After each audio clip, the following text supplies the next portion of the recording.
ভাগ্যরেখা ধারাবাহিকের 465 নম্বর পর্বটি পেতে এক্ষুনি চ্যানেলটিকে সাবস্ক্রাইব করে দেখতে থাকুন। তাড়াতাড়ি সাবস্ক্রাইব করুন, তাহলে সবার আগে পেয়ে যাবেন।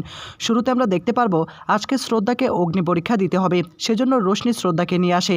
বাইরে সকলে অপেক্ষা করতে থাকে আজকে শ্রদ্ধার অগ্নি পরীক্ষা দেখবে বলে। শ্রদ্ধা তখন মনে মনে বলে, আমাকে এত পরীক্ষা দিতে হচ্ছে, না জানি আরও কত পরীক্ষা আমাকে দিতে হয়। অন্যদিকে শ্রদ্ধার জন্য ভীষণ রকম চিন্তা করছে অভয়। অভয় এবং বরুণ দুজনে কথা বলতে শুরু করে। বরুণ অভয়কে বোঝানোর চেষ্টা করে আজকে সকল কিছু প্রমাণ হয়ে যাবে যে শ্রদ্ধা হলো মানুষ, যদি আগুনে পুড়েও যায় তারপরও সবটা প্রমাণ হয়ে যাবে। আমাদেরকে রেডি হবে, হয়তোবা একটু কষ্ট হতে পারে শ্রদ্ধার, তারপরও আজকে সবটা প্রমাণ হয়ে যাবে। অভয় তখন বলে, যদি শ্রদ্ধার কোনো কিছু হয়ে যায় আমি নিজেকে ক্ষমা করতে পারবো না। কিছুক্ষণ পরে রোশনি পেট্রোল নিয়ে আসে আর তখনই পেট্রোল দিয়ে সেখানে আগুন লাগিয়ে দেয়। সামনেই দাঁড়িয়ে ছিল শ্রদ্ধা। শ্রদ্ধা একটু ভয় পাচ্ছিল, কিন্তু কিচ্ছু করার নেই, তাকে প্রমাণ করতে হবে যে সে একজন মানুষ, সে কোনো দেবী নয়। কিছুক্ষণ পরে আগুন জ্বালিয়ে দেওয়া হয় আর শ্রদ্ধা তখন অগ্নি পরীক্ষা দিতে শুরু করে। কিছু দেখার পর অভয় এবং বরুণ ভীষণ রকম চিন্তার মধ্যে পড়ে যায় আর তখনই দুজন শ্রদ্ধাকে বাঁচানোর জন্য হই হুল্লোড় করতে থাকে। আশেপাশের রশ্মির বাড়া করা গুন্ডারা তাদেরকে আটকে ফেলে। এদিকে হঠাৎ করে সকলে তাকিয়ে থাকে শ্রদ্ধার দিকে, কিন্তু শ্রদ্ধা আগুনে একটু পুড়ল না। শ্রদ্ধা আসলেই দেবী, এটা প্রমাণ করার জন্য অবশেষে সফল হয়ে গিয়েছে রোশনি। অর্থাৎ শ্রদ্ধার পায়ের মধ্যে আগে কেমিক্যাল দেওয়া ছিল যাতে করে শ্রদ্ধা কোনোভাবে আগুনে না পড়তে পারে। এসব কিছু দেখা সকলে আবার শ্রদ্ধাকে দেবী মানতে শুরু করে। সকলে তখন শ্রদ্ধার কাছে এসে প্রণাম করতে শুরু করে। আর এইসব কিছু দেখে তো শ্রদ্ধার মাথায় আকাশ ভেঙে পড়ে যে শ্রদ্ধার সঙ্গে এসব হচ্ছে নাকি।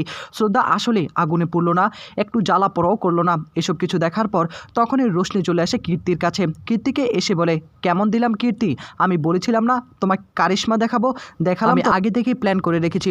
আমি শ্রদ্ধার পায়ের মধ্যে এমন এক ধরনের বৈজ্ঞানিক কেমিক্যাল লাগিয়ে দিয়েছি যার কারণে শ্রদ্ধা আগুনে একটু পুড়ল না। আর সকলেই এখন শ্রদ্ধাকে দেবী মানতে শুরু করবে। আস্তে আস্তে আস্তে অভয়ও সেটা বুঝতে পারবে।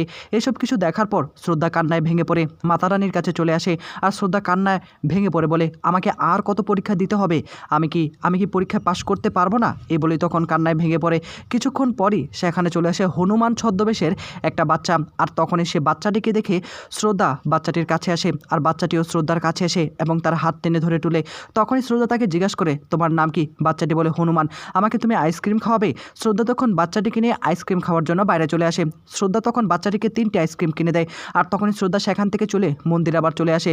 বাচ্চাটিকে তখন সেখানেই রেখে যায় আর তখনই বাচ্চাটি সেখান থেকে আরও অনেক আইসক্রিম খেয়ে ফেলে।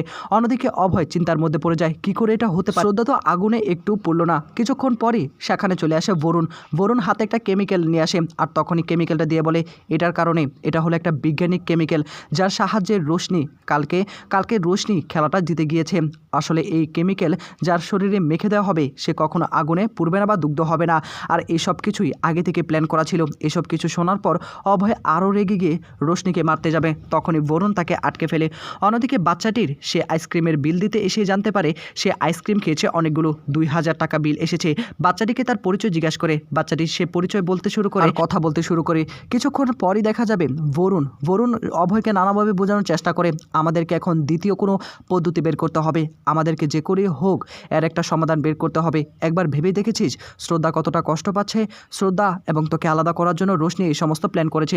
অন্যদিকে দেখা যাবে যে আজকে বাড়িতে পুজোর আয়োজন করেছে। কিছুক্ষণ পরই সেখানে চলে আসে শ্রদ্ধা এবং অভয়, দুজনে খুব কাছাকাছি ছিল।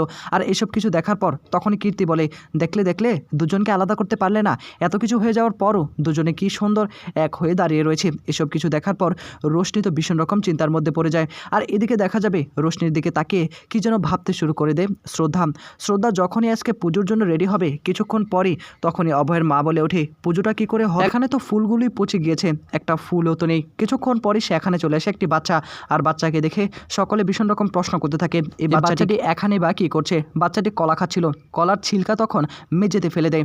এদিকে তখনই শ্রদ্ধা তার পরিচয় দিতে শুরু করে, পণ্ডিতজির ছেলে বাইরে গিয়েছে, কিছুদিন এখানেই থাকবে আমাদের বাড়িতে, আমি নিয়ে আসলাম। এইসব কিছু শোনার পর তখনই বাচ্চাটির সঙ্গে সকলে মজা করতে শুরু করে।